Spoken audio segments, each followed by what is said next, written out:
నా కొడుకు అచ్యుత పుట్టుకతో నేను పేదరికాన్ని ఇచ్చిన నువ్వు పెట్టిన భిక్షతో చదువుకున్నోడయ్యాడు. సరస్వతి డబ్బెరు కదా రంగస్వామి. సరస్వతిని నమ్ముకున్న వాడిని డబ్బు వదలదు కూడా. నీ కష్టాలన్నీ తీరిపోతాయి లేపో. కన్నయ్య చూడమ్మా, మన రంగస్వామి కొడుకు చదివి ఎంత ప్రయోజకుడయ్యాడు. మీ నాన్నది వేరే కులం. మీ అమ్మ ఆయన్ని ప్రేమించింది. కొత్త బంధాల కోసం పాత బంధాలను తెంచేసేదే కదా ప్రేమంటే. టైంకి వెళ్తున్నాను నాన్న. ఏమిటమ్మా ఇది? ఇవాళ నీ పుట్టినరోజు కూడా కాదే. ఊరికే పెట్టాలనిపించింది, నేను వెళ్తున్నా. వెళ్ళొస్తానని చెప్పు తల్లి. అమ్మా ఆశీర్వాదం. అయ్యో పూజలో ఉన్నానే. పసుపు నీళ్ళు చల్లుకో అమ్మా. దేనికే? ఏం లేదులే, ఈరోజు నువ్వు చాలా అందంగా ఉన్నావు. వేస్తా. ఏమ్మా దించమంటావా? పర్లేదన్నయ్య. తన ప్రేమను తల్లిదండ్రులు అర్థం చేసుకోరేమోనని మీ అమ్మ భావించింది. స్నేహితురాలిగా నేను తనకి సహకరించాల్సి వచ్చింది. మీ అమ్మ ప్రేమని అవకాశంగా తీసుకున్నారు ఈ ఊర్లో పెద్ద మనుషులు. ఎవర్రా మన కుల పిల్ల మీ చేసింది? నిజంగా నాకేం తెలియదు అచ్యుత. మీ కుటుంబానికి అన్యాయం చేశానని మా కులం వాళ్లే నన్ను దోషిగా చూస్తున్నారు. కులం మతం లాంటి అడ్డంకుల్ని ధ్వంసం చేసే శక్తి స్నేహానికి ప్రేమకే ఉన్నారా రంగస్వామి. నీ కొడుకుని నా కూతురు ప్రేమిస్తుందని నాకు తెలుసురా. తనే చెప్తుందని ఎదురు చూశాను. ఈ ఊళ్ళో జరిగే మొట్టమొదటి కులాంతర వివాహం నా కూతురుదే కావాలి, నీ కొడుకుతో.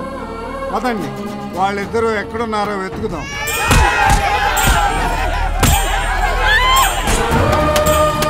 ప్రేమ కంటే కులం పెద్దది చేసి ఈ ఊరిని బళ్ళకాటం చేశారు. నువ్వు చెప్పినట్టే వాళ్ళందరినీ చంపి తగలెట్టేశా. మన కుల పోల పిల్ల మీ చేసినోడి బురదలో పాతేశా. చెప్పు, ఇంకా ఏం చేయమంటావు చెప్పు. ఏం చెప్పడం ఏంటి? ఊళ్ళో అట్లా చెప్పకూడదు కదా. ఊరంతా కొట్టుకు చచ్చిపోతున్నారు. అచ్యుతరావయ్యా అచ్యుత వద్దు. ఏంటిది సాయం చేయబోతే చిచే ఊళ్ళో కొలపాల పరువు తీసేసావు కదా. ఊరు తగలబడిపోతుంది రంగస్వామి. నేను కోరుకున్న మార్పు ఇది కాదు. వెళ్లిపోయిన కూతురు కన్నా నాశనమైపోయిన ఊరే మీ తాతగారి ఆరోగ్యాన్ని దెబ్బతీసింది. చాలా నిజాలను మరుగున పడేలా చేసింది. ఆయన కోలుకోటానికి అందరికీ తోచిన ఒకే ఒక్క ఆయుధం నువ్వు.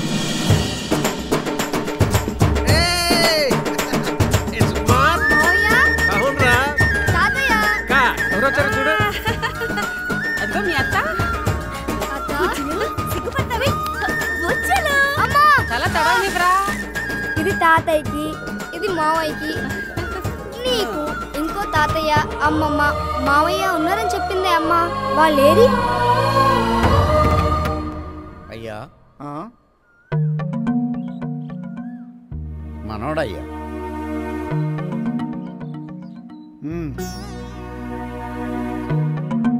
కన్నయ్య తాతయ్య.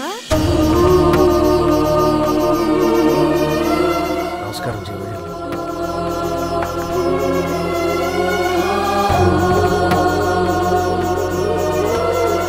కన్నయ్య తాతయ్య, మా అమ్మ మీకు ఇవ్వమంది, తీసుకోండి.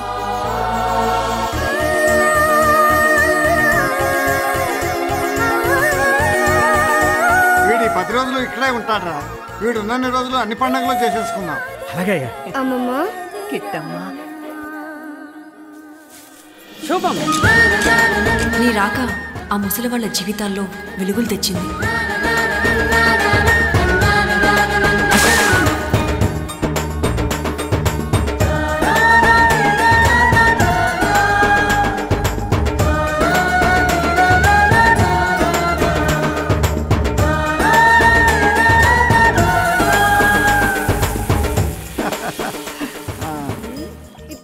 ఏంట్రా ఇది? సుక్కు సుక్కు నాకు ఇవ్వవా బబ్లింగం? మావయ్య, బబ్లింగం బబ్లింగం అంటుంది. బబ్లింగం బబ్లింగం.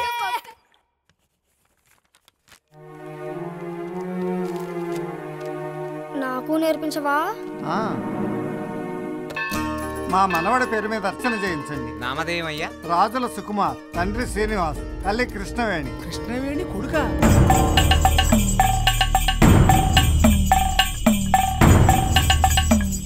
నర్రెడ్డి గారు, ఇదేం బాలేదండి. ఊరు మంచి కూర దత్తత తీసుకున్న పెద్ద మనిషిని పంచాయతీకి ఇచ్చడం మంచిది కాదు. తప్పు చేసిన వాడు చేస్తూనే ఉన్నవాడు ఈయన.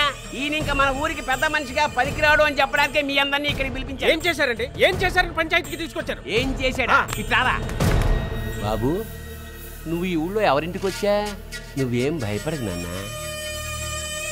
మీ తాత ఎవరు?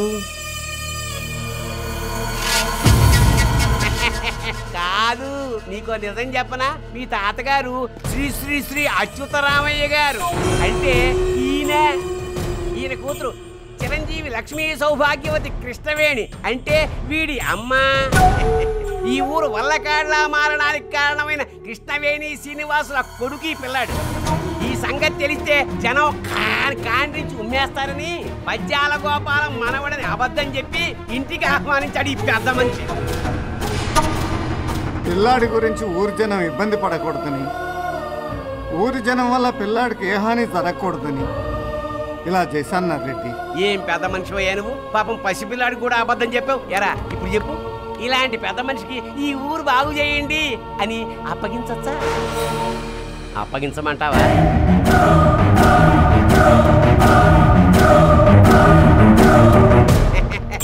మరి ఇకనే నా చేతికి కుంకన్నీళ్లు రాయండి, అంటే ఊరిని నా చేతికి అప్పగించండి అని.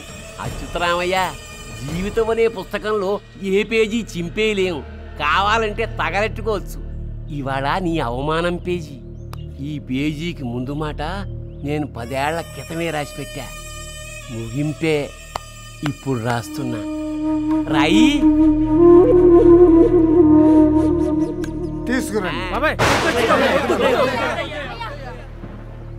ఒక పాలపెట్ట తేనెటీగతో అందట, నువ్వు ఎంతో కష్టపడి కూడబెట్టిన తేనెంతా ఈ మనుషులు ఒక్క క్షణంలోనే మాయం చేస్తున్నారు కదా, నీకు బాధ కలగదా అని.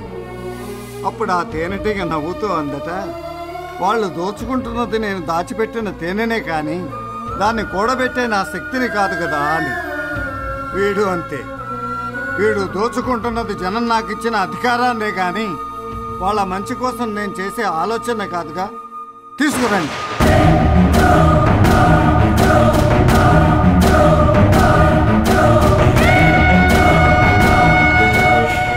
బాబు, మీ అమ్మ తీసిన దెబ్బ కంటే నువ్వు కొట్టిన దెబ్బతో మీ తాతయ్య ఇంకెప్పటికీ కోలుకోలేకపోయారు. అవమానం నీకు జరిగిందనుకున్నావు, కానీ అన్ని ఆశలు ఉడికి వాళ్ళ జీవితాలు చీకట్లోకి వెళ్ళిపోయాయి. ఇది కూడా మీ అమ్మ పెళ్లికి నరిరెడ్డి నా దగ్గర నుంచి తీసుకున్న గిఫ్ట్. తెలుసో తెలియకో మీకోసం, మీ అమ్మా నాన్నల కోసం ఈ ఊర్లో చాలా మంది ప్రాణాలు కోల్పోయారు. వీళ్ళని ఒక్కసారి ప్రేమగా పిలిస్తే నువ్వేమైనా నష్టపోతావా?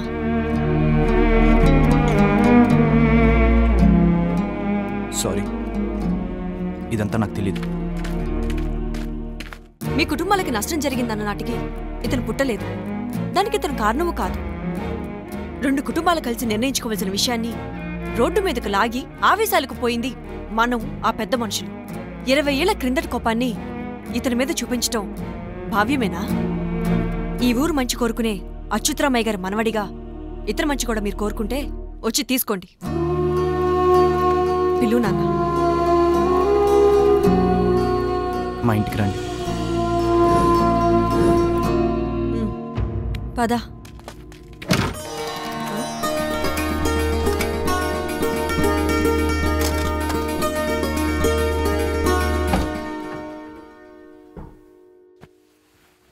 ఈ బట్టలు మీ తాతగారివి. ఇవి వేసుకుని పెద్ద మనిషిగా బయటికి రా నాన్న. ఇవా? నేను వెళ్ళి పలహారాల మీద పసుపు నీళ్ళు చల్లుతా. ఫార్మల్స్ ఏం లేవా?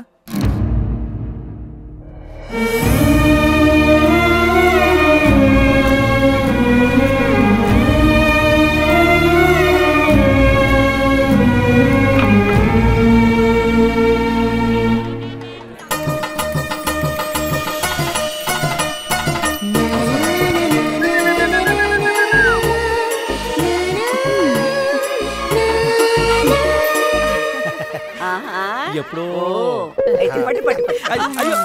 అయిపోయిందా? ఎప్పుడు అంటే ఇప్పుడే పిన్ని. అండ్ మీకు ఫోన్. నాకు ఫోన్ ఏంటయ్యా? ఎవరో నాగార్జున అంట. నాగార్జున నాకు ఫోన్ చేయటం ఏంటి? మేము నాగేంద్ర మీతో మాట్లాడంట. ఇది పట్టుకో. నేను ఎందుకు పట్టుకోవాలి? పట్టుకోరా. ఏంటి ఇల్లు కావాలా?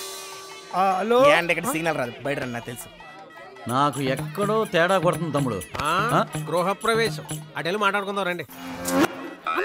ఇది ఊడిపోయింది. అరే పట్టుకోవే, ఎప్పుడు ఏదో ఒకటి పెడతా ఉంటావు. పద. ముహూర్తం టైం అయిపోతుంది. త్వరగా వచ్చేయ్. బుజ్జమ్మ పదమ్మా. అయ్యో బాబాయ్.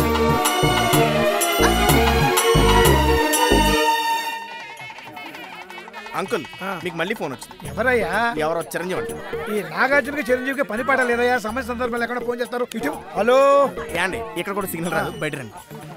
పట్టిస్తే జుట్టు బాగా పెరుగుతుంది.